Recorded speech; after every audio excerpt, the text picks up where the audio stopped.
नमस्कार सर्वांना. श्री स्वामी समर्थ. जय माता लक्ष्मी, जय भगवान श्री विष्णू. मित्रमैत्रिणींनो, 2026 वर्ष अगदी दारात येऊन ठेपलं आहे आणि या वर्षातील सर्वात विशेष, सर्वात पुण्यदायी मानला जाणारा अधिक मास म्हणजेच पुरुषोत्तम मास. हा नेमका महिना कधी सुरू होतो, कधी संपतो, याचं महत्त्व काय आणि या महिन्यात नेमकं काय करावं, कोणत्या चुका टाळाव्या, हे आजच्या व्हिडिओमध्ये आपण पाहणार आहोत. याबद्दलची संपूर्ण माहिती आज मी तुम्हाला अगदी सोप्या भाषेत देणार आहे. चला तर मग बघूया. सुरुवातीलाच कमेंटमध्ये ओम नमो भगवते वासुदेवाय असे लिहा, जेणेकरून श्री विष्णू व माता लक्ष्मीची कृपा तुमच्यावर राहील. आपण इंग्रजी कॅलेंडरमध्ये लीप इयर ऐकतो, पण आपल्या वैदिक पंचांगात अधिक मास लीप इयरमध्ये एक दिवस वाढतो. पण आपल्या हिंदू पंचांगात एक संपूर्ण महिना वाढत असतो. हे का होते? कारण चंद्रवर्ष आणि सूर्यवर्ष यांच्यात जो फरक आहे तो जुळण्यासाठी हा अतिरिक्त महिना जोडला जातो.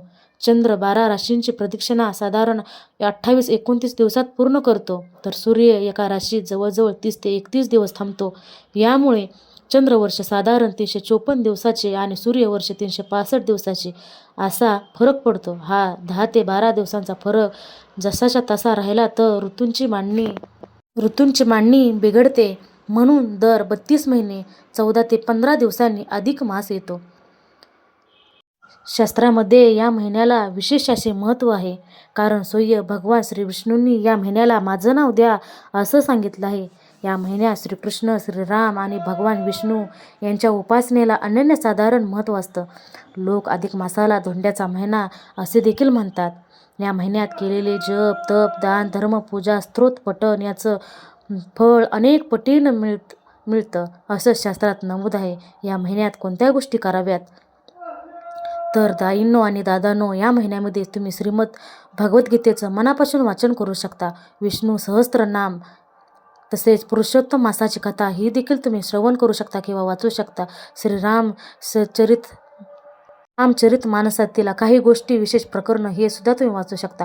दररोज किमान 108 वेळा ओम नमो भगवताय वासुदेवाय, ओम नमो भगवते वासुदेवाय या मंत्राचा जप सुद्धा तुम्ही करू शकता. जर तुमच्याकडे एवढा मोठ्या स्रोतासाठी वेळ नसेल तर फक्त मंत्रजप केला तरीही चालेल, तेवढंच तुम्हाला पुण्य मिळतं. या महिन्यात शक्यतो एकच वेळचं अन्न घ्यावं असंही काही परंपरामध्ये सांगितलं आहे. यामुळे शरीर हलकं राहतं आणि मन जप तपासाठी स्थिर होतं. या महिन्यात दानाचं विशेष महत्त्व आहे.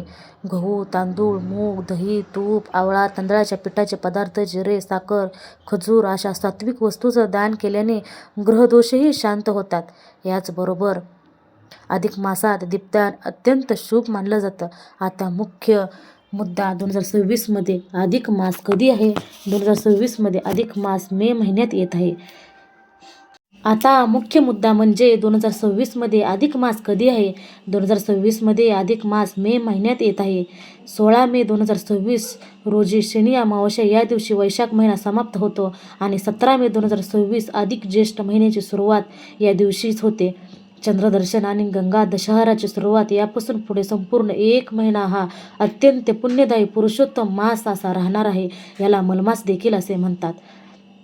21 मे 2026 रोजी गुरु पुष्पामृत योग अतिशय शुभ योग मानला जातो. या दिवशी काहीही खरेदी केले तरी चालते. विशेष म्हणजे सोने चांदी ते अनेक पटींनी वाढतं असं शास्त्र सांगतं.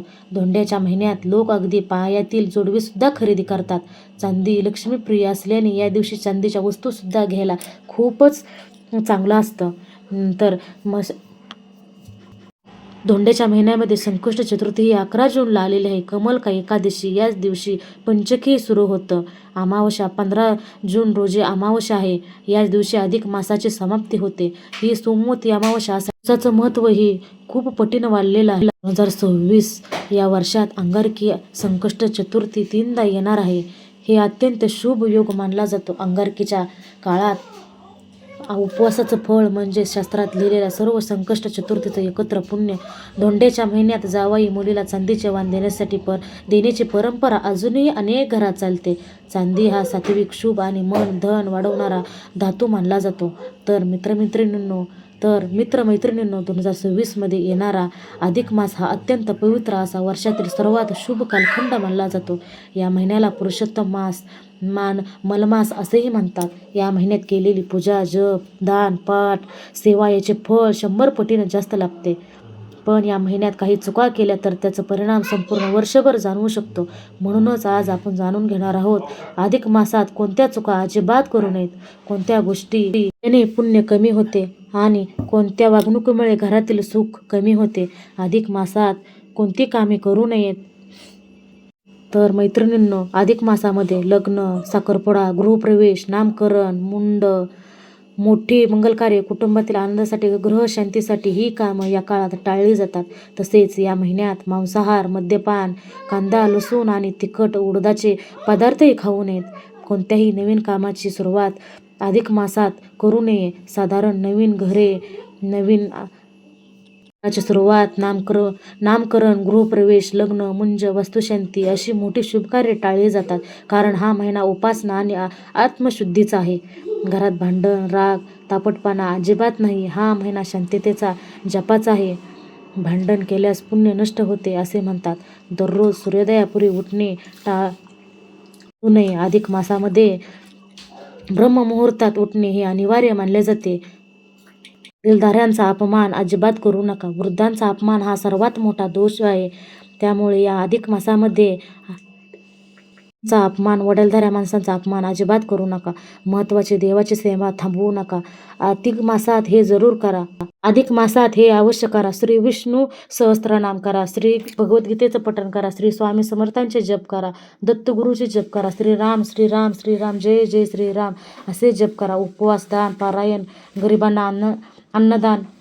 मित्रांनो, अधिक मास हा फक्त एक महिना नाही, जीवन बदलणारा, कर्म शुद्ध करणारा, पुण्य वाढवणारा काळ आहे.